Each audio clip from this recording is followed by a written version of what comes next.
Assalamualaikum warahmatullahi wabarakatuh.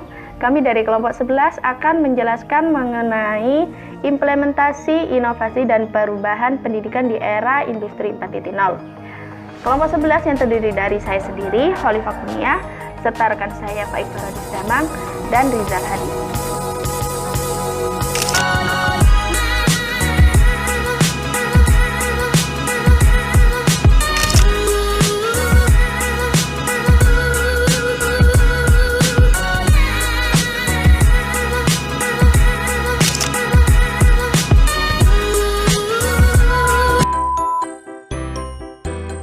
Pertama, saya akan menjelaskan mengenai rancangan inovasi dan perubahan MSDM. Menurut Awon-Mit, untuk mendapatkan SDM yang kompetitif dalam industri 4.0, kurikulum pendidikan harus sesuai dengan literasi 4.0. Mengapa demikian? Untuk mendapatkan output yang mampu menguasai literasi baru. Jika literasi lama masih menggunakan baca, tulis, dan berhitung, maka literasi lama di sini yaitu dengan literasi data, teknologi, dan sumber daya manusia. Apa sih sebenarnya literasi data, teknologi, dan sumber daya manusia itu sendiri? Literasi data adalah kemampuan untuk membaca, analisa, dan menggunakan informasi dari data dalam dunia digital. Sedangkan literasi teknologi adalah kemampuan untuk memahami sistem mekanika dan teknologi dalam dunia kerja.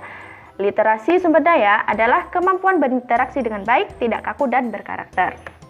Selanjutnya, sikap atau skill yang perlu dimiliki guru dalam menghadapi era industri 4.0. Mengapa di sini kita membahas guru? Karena guru sendiri yang akan berinteraksi langsung dengan siswa yang merupakan output dari pendidikan, di mana siswa di sini dituntut untuk dapat menghadapi era industri 4.0. Maka guru di sini harus memiliki skill-skill tersebut sebelum diberlakukannya ke siswa. Jadi yang pertama itu bersahabat dengan teknologi. Karena setiap orang itu tidak akan mampu melawan kemajuan teknologi, maka guru itu juga wajib menguasai teknologi itu sendiri. Yang selanjutnya kerjasama atau kolaborasi. Guru harus memiliki kemauan yang kuat untuk berkolaborasi dan belajar dengan yang lainnya, yaitu bekerja sama dengan sesama guru untuk mendapatkan pengalaman-pengalaman lain juga gitu. Terus yang selanjutnya itu kreatif dan mengambil resiko. Guru dalam memodelkan kreativitas ini dan berupaya lebih cerdas dalam memberikan pelajaran kepada siswanya, yaitu dengan mengintegrasikan tugas-tugas kepada siswa dengan kreatif. Selanjutnya itu memiliki selera humor yang baik. Mengapa kita harus memiliki selera humor yang baik? Karena biasanya guru yang memiliki selera humor yang baik akan sering diingat oleh siswanya. Terus yang terakhir yaitu mengajar secara utuh. Guru zaman now itu dituntut untuk menguasai secara individu, baik secara utuh, yaitu dengan kendala-kendala yang dialami keluarga secara pribadi, itu juga guru harus memilikinya. Selanjutnya yaitu pemerintah. Pemerintah itu juga ikut dalam mempersiapkan SDM yang unggul di era revolusi 4.0. Apa saja sih program dari Kemenristek? Yaitu yang pertama infrastruktur TIK. Pembangunan infrastruktur TIK memiliki peran vital dalam upaya mengakselerasi pembangunan SDM Indonesia yang unggul dan mampu bersaing di tingkat global di era revolusi industri 4.0. Yang kedua yaitu perubahan konten. Semua prodi harus menguasai dasar yang berkaitan dengan teknologi data dan humanity.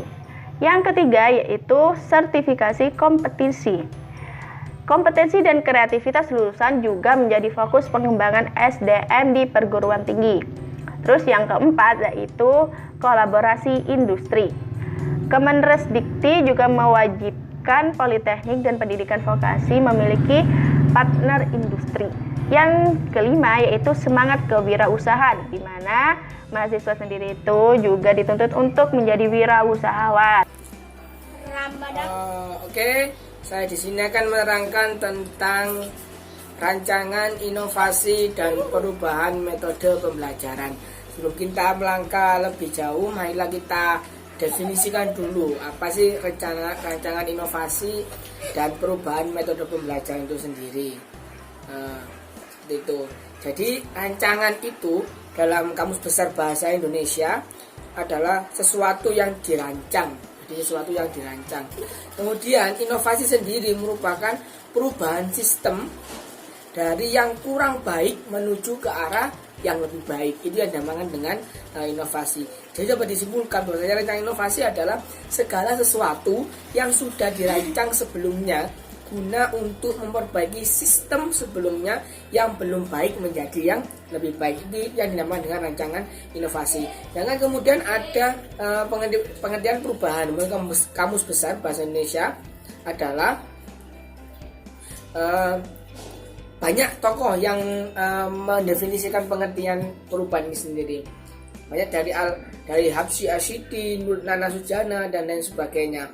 Langsung saja saya simpulkan bahwasanya metode pembelajaran adalah strategi atau taktik yang dalam melaksanakan kegiatan belajar mengajar di kelas yang kemudian diaplikasikan oleh tenaga pengajar sehingga tujuan pembelajaran yang ditetapkan dapat tercapai dengan baik. Nah, di sini karena kita bicara tentang rancangan inovasi dan perubahan metode pembelajaran, sebenarnya sudah mengalami pergeseran yang sangat tinggi sekali karena di era 4.0 ini. Adapun metode pembelajaran yang lama yang sering kita jumpai adalah ada metode ceramah, metode diskusi, metode demonstrasi, metode pemberian tugas, tanya jawab, kerja kelompok, dan lain sebagainya. Yang saya rasa itu mungkin pada saat ini tidak relevan ya. Ya ada yang relevan, cuma tidak terlalu relevan karena tidak masuk ke dalam era 4.0 seperti itu. Jadi ada 3 tokoh terkenal di dunia yang memukakan inovasi-inovasi dalam metode pembelajaran. Salah satunya dari Al-Ghazali, kemudian ada Ibnu Khaldun, dan ada dari M. Arifin. Dari Al-Ghazali sendiri merupakan beberapa inovatif atau inovasi metode perubahan pembelajaran, yakni dengan cara mujahadah dan riyadiyah nafiyah atau kekuatan dan latihan jiwa, yaitu dengan cara mendidik anak dengan cara berulang-ulang atau mengulangi sehingga akan lebih menempel ke anak tersebut. Kemudian guru menggunakan beberapa metode pembelajaran atau menggabungkan antara metode pembelajaran satu dengan yang lainnya. Kemudian hendaknya pendidik memberikan contoh langsung. Inilah yang juga diaplikasikan dari yang diajarkan oleh Rasulullah SAW. Bahwasanya harus dengan contoh yang baik juga. Kemudian hasil dari Ibnu Khaldun ada 4 metode ilmiah, Kardasi, non-kaya wisata, dan menghindari sistem pengajaran materi dalam bentuk ikhtisar atau ringkasan itu tidak boleh. Kemudian dari M. Arifin itu juga mengatakan bahwasanya ada enam metode pelajaran. Yang pertama adalah situasional atau kondisional, sesuai dengan kondisi yang terjadi di kelas ketika guru mengajar. Kemudian metode tarhib dan targhib, yaitu dengan cara mendorong minat belajar anak didik terlepas dari paksaan. Jadi pendidikan yang tanpa paksaan itu akan lebih mengena kepada peserta didik itu sendiri. Kemudian metode kebermanaan, yakni belajar dan menyadari bahwa pengetahuan itu bermakna dalam hidupnya. Itu disebut dengan metode pemaknaan. Kemudian metode dialog yang melahirkan sikap saling terbuka antara guru dan murid. Kemudian metode memberikan keteladanan atau contoh yang baik yang mengaruhi tingkah laku dan sikap mental didik. Yang terakhir adalah metode hadiah dan hukuman. Jadi ketiga metode yang disampaikan oleh tokoh ini itu sudah banyak diaplikasikan pada era sekarang, yang mana nantinya akan mendukung inovasi-inovasi pembelajaran di era 4.0 ini.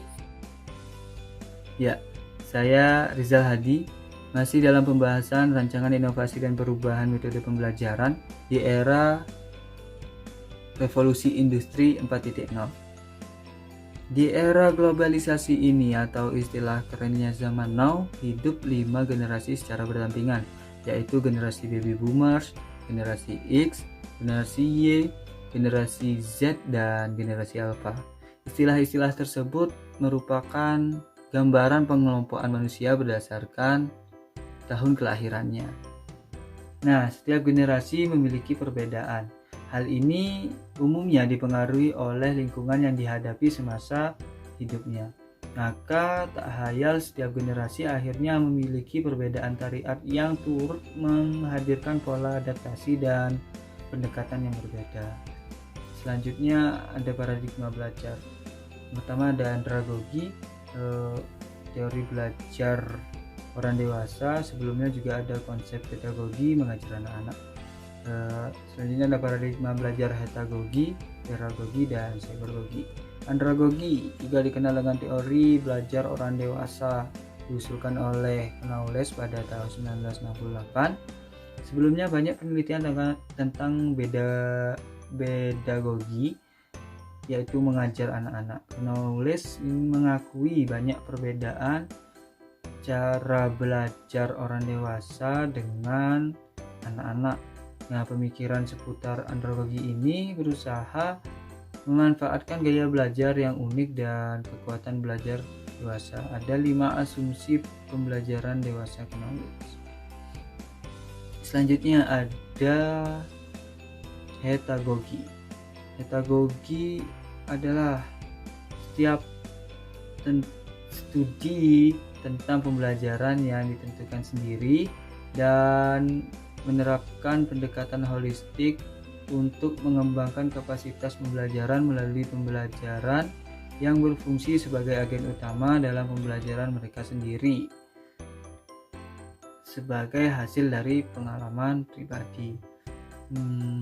Jadi di sini siswa memutuskan sendiri jenis mata pelajaran apa, kurikulum yang bagaimana, dan gaya belajar seperti apa yang dia miliki sesuai dengan kebutuhan dan pembelajaran. Ada beberapa perbedaan antara pedagogi, andragogi, dan hetagogi. Dari tingkat ketergantungan, pedagogi sangat tergantung pada guru. Guru di sini menentukan apa, bagaimana, di mana, dan kapan sesuatu itu dipelajari. Sedangkan di andragogi pembelajarannya lebih mandiri. Hetagogi pembelajarannya peserta didik itu adalah mencari masalah. Mereka tahu tujuan mereka dan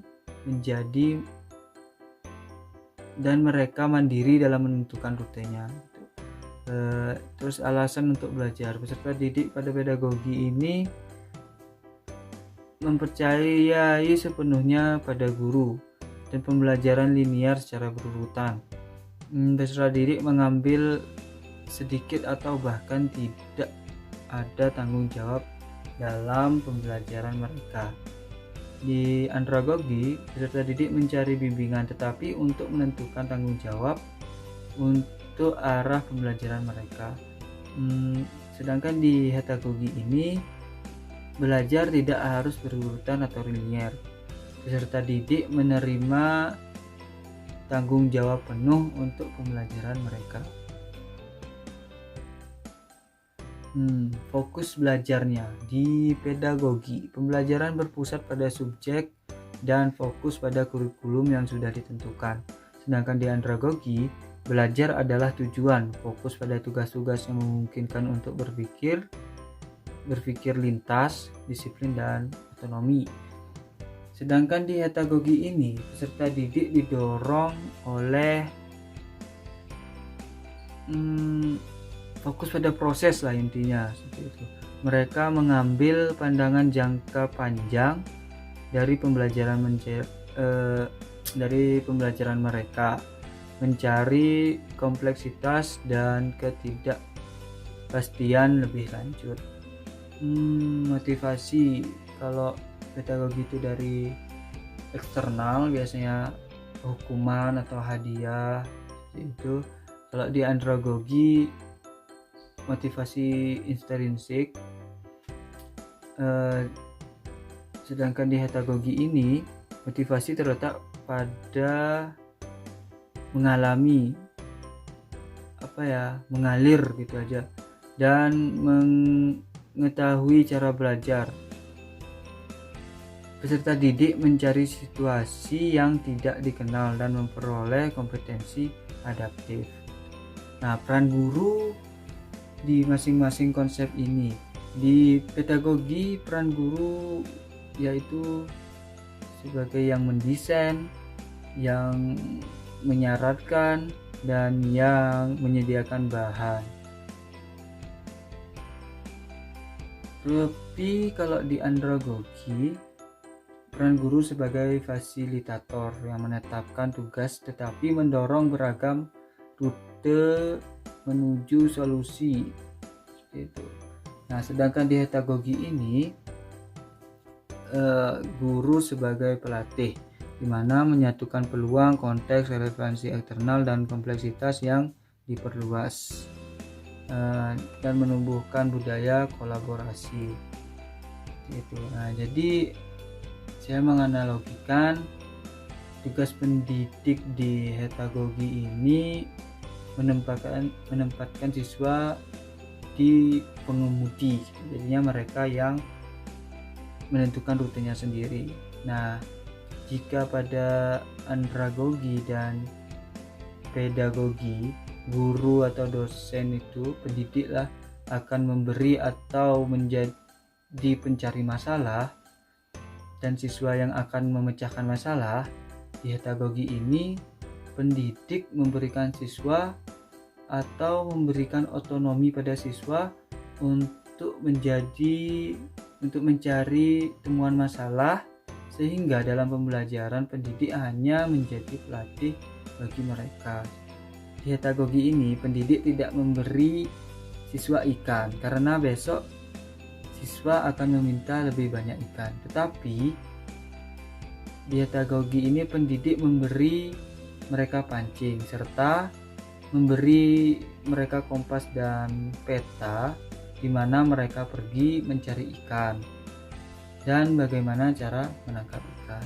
Jadi peran pendidik yang tadinya hanya mengulang dan mentransfer ilmu dirubah menjadi pelatih. Seperti itu. Selanjutnya ada pedagogi. Nah, dalam praktiknya pendidikan di mana siswa berinteraksi dengan siswa lain untuk mencapai tujuan pendidikan. Ini berasal dari kata para yang artinya teman. Jadi saya pikir ini hanya rebranding dari kata belajar kolaboratif dan kooperatif, yang berarti siswa dapat belajar tidak hanya di pembelajaran di kelas, tapi juga perlu belajar di luar kelas dengan siswa kelas lain, dengan siswa di luar sekolah mungkin seperti itu. Dan di sana banyak pengetahuan yang mungkin muncul.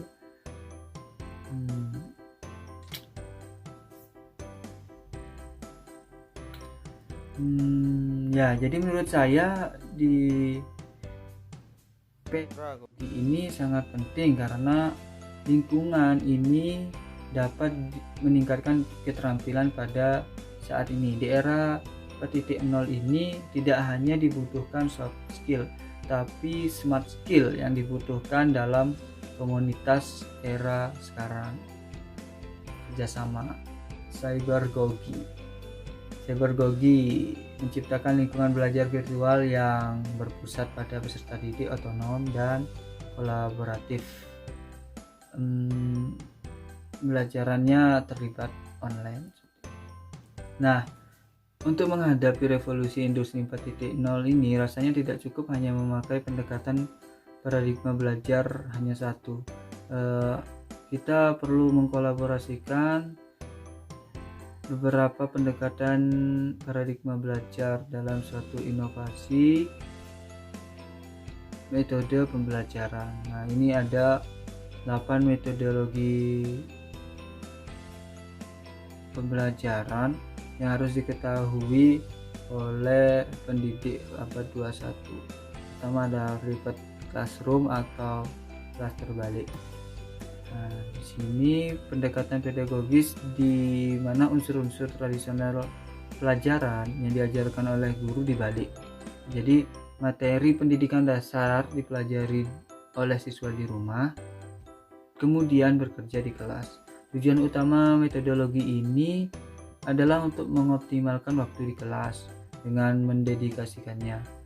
Misalkan untuk memenuhi kebutuhan khusus setiap siswa, mengembangkan proyek kerjasama atau mengerjakan tugas tertentu.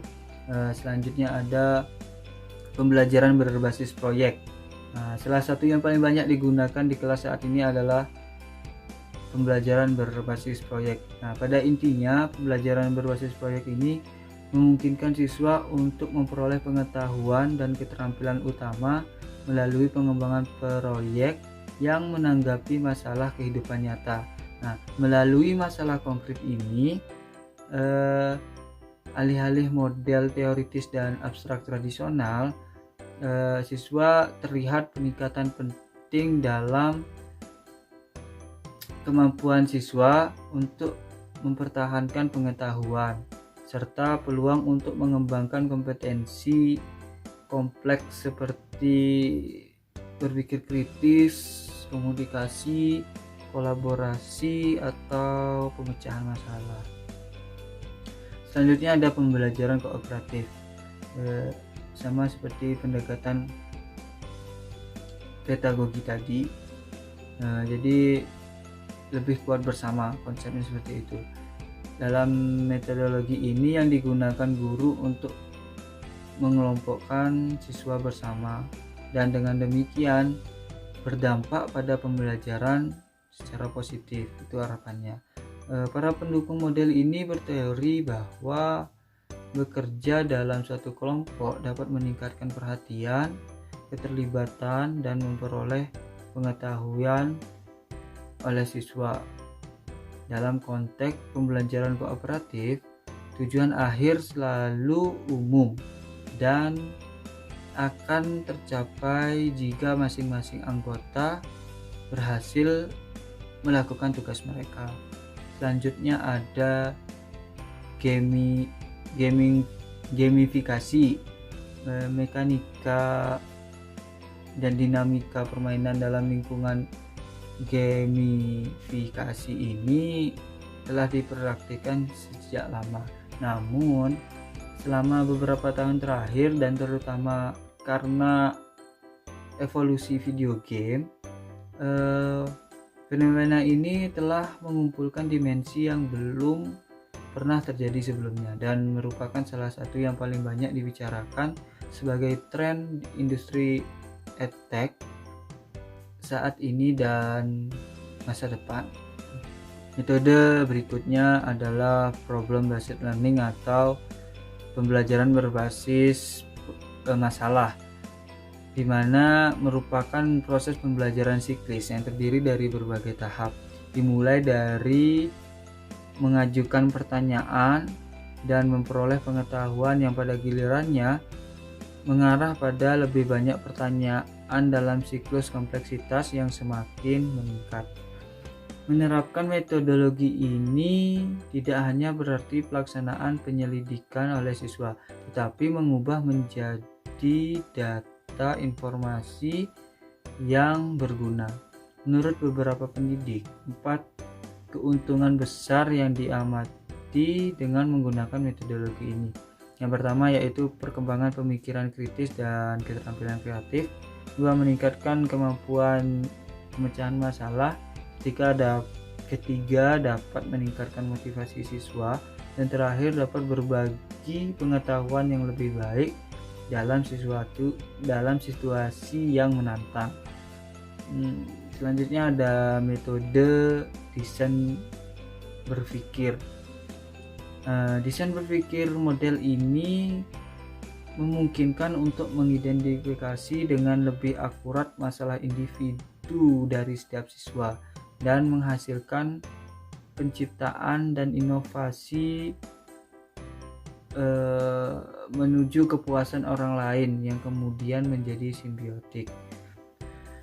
Metode selanjutnya yaitu pembelajaran berbasis berpikir, di mana tujuan dari pembelajaran berbasis berpikir ini yaitu untuk mengembangkan keterampilan berpikir di luar menghafal, dan dalam melakukannya mengembangkan pemikiran yang efektif pada siswa. Yang terakhir, ada pembelajaran berbasis kompetensi. Menurut definisi, semua metodologi pembelajaran memiliki perolehan pengetahuan, pengembangan keterampilan, dan pembentukan kebiasaan kerja sebagai tujuan utama mereka. Pembelajaran berbasis kompetensi mewakili seperangkat strategi untuk mencapai ini. Guru dapat melalui kurikulum tanpa penyimpangan yang signifikan, tetapi memfokuskan dengan cara yang berbeda. Mempraktikkan contoh nyata dan dengan demikian mentransmisikan kepada siswa mereka dimensi yang lebih nyata dari pelajaran.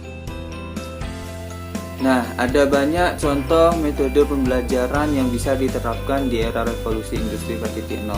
Pada intinya, dalam rancangan inovasi dan perubahan metode pembelajaran harus memperhatikan karakter peserta didik. Karena tidak dapat dipungkiri, seiring dengan perkembangan zaman dan kemajuan teknologi, maka karakter setiap generasinya cenderung berubah. Begitu pula dengan paradigma belajarnya. Maka diperlukan model atau metode pembelajaran dengan berbagai pendekatan paradigma belajar yang sesuai dengan karakter peserta didik di era revolusi industri 4.0. Nah, jika kalian suka dengan video ini, silahkan like, komen, dan jangan lupa di-share ke teman-teman kalian. Terima kasih. Wassalamualaikum warahmatullahi wabarakatuh.